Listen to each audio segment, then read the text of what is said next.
Hello, I'm Pastor Niyayathipathy John, sitting with one of our missionary here from Wildwood Hospital. He is Mr. Dennis. He came here on February, the early of February, and he has been here for past 5-6 months. He has been a great inspiration to the students, and me working with him, I've been blessed, and he has inspired me. To his age, he has done an excellent work. And I have seen him being a hard worker.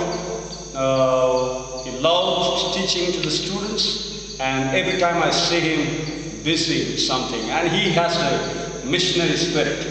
So I just want to have a chat with him so that the folks, as you're going to watch this one, this will inspire you. Mr. Dennis, just let us know how you came to know Jesus. Well, I grew up with a Christian mother, Adventist mother.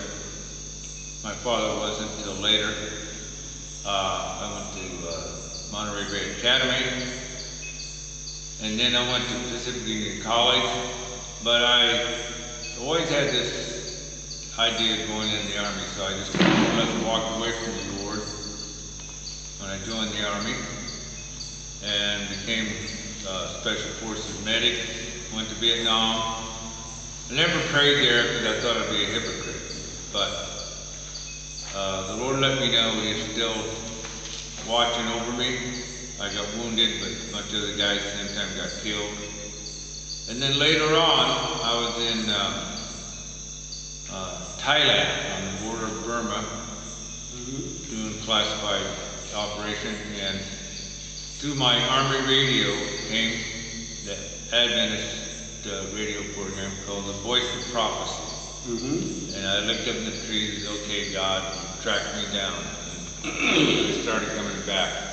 And then just before my first son was married, I decided I better make up my mind about God so I could tell my son the truth about God. Then I went to physician's assistant school, and this Adventist doctor became my preceptor.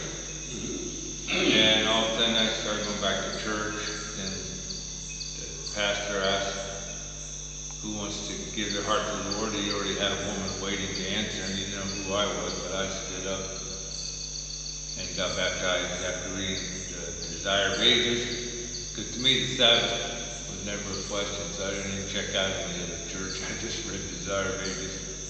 And soon after that I became a call porter for 6 years.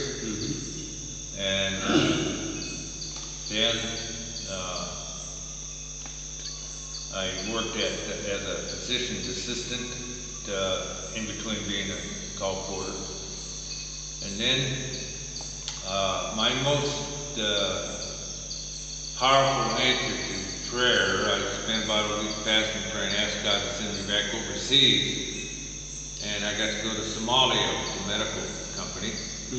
That was my most intense life experience, although it was only 6 months.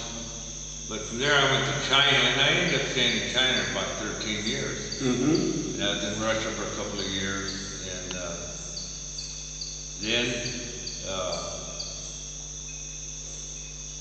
trying to keep my thoughts straight. Eventually I went a friend of mine wrote to me and wanted me to know if I wanted to go to somewhere in East Europe to help build up a sanitarium, and that project kept getting put off and put off.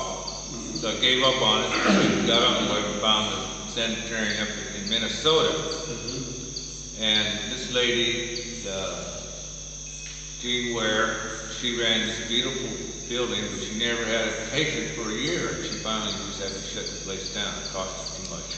Well, you heard Mr. Dennis saying that he had a lovely mother who grew in the Word of God, and by birth he is an Adventist.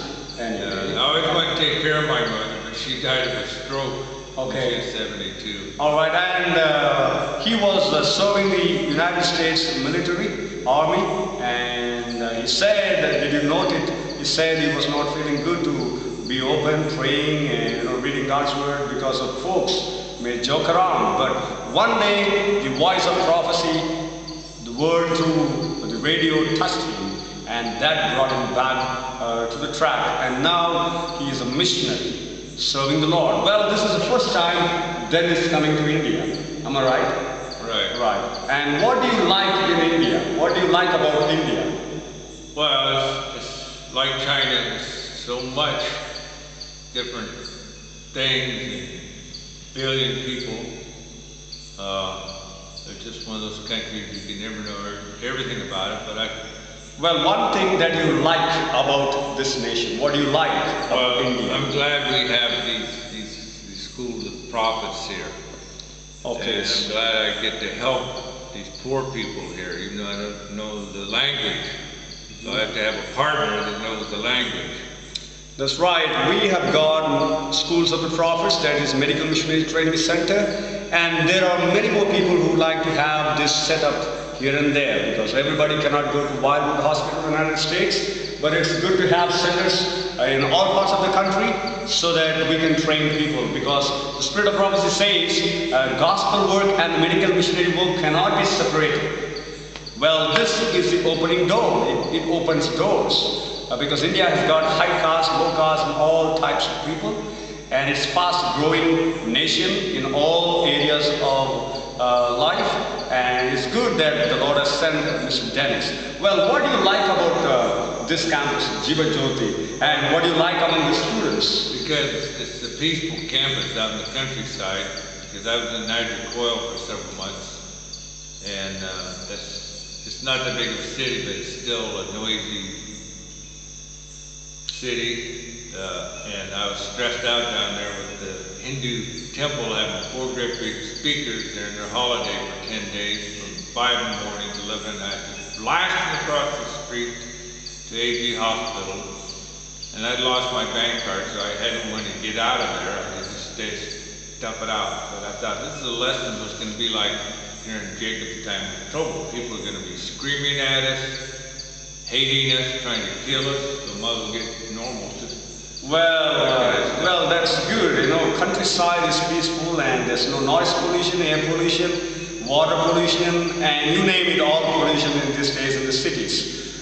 This geography all around, so greenish nature, mountains, and in the last days, this is the best place. Back to Eden. We get everything fresh here. The Lord has always sent me, even in China and Russia, He's already sent me to beautiful places. He knows I like that. All right. And I grew up in California, so in Yosemite there's these granite domes like you have here. So I thought, wow, it's almost like Yosemite. It's not as big, but it's just these granite domes, so it's fun to walk on top. We have got mountains all around, little mountains, all with granite stones. Well, one more question, Dennis. What would you like to do if you come back to India again? Well, since you and I got to be a team here taking care of this place, and your friend, the lady worker, then you said you want to cover the country, so when I want to come back, get me a good bike, or if we can get a little car, and hit the country. There's 28 states in this here, so we gotta have to, because Joshua that started this Indian project, he wants every state to have a school like this. That's right. You know what Mr. Dennis says is when he comes back to this nation again, he wants to go to all 28 states in this great nation, India. Because every nation needs Jesus, every state needs Jesus, and this is the best way. I just want to read a verse for Mr. Dennis, that is from 3 John. Beloved Dennis, I pray that in all respects you may prosper and be in good health, just as your soul prospers. And this is my prayer for Mr. Dennis, and may the Lord bless you and keep you safe.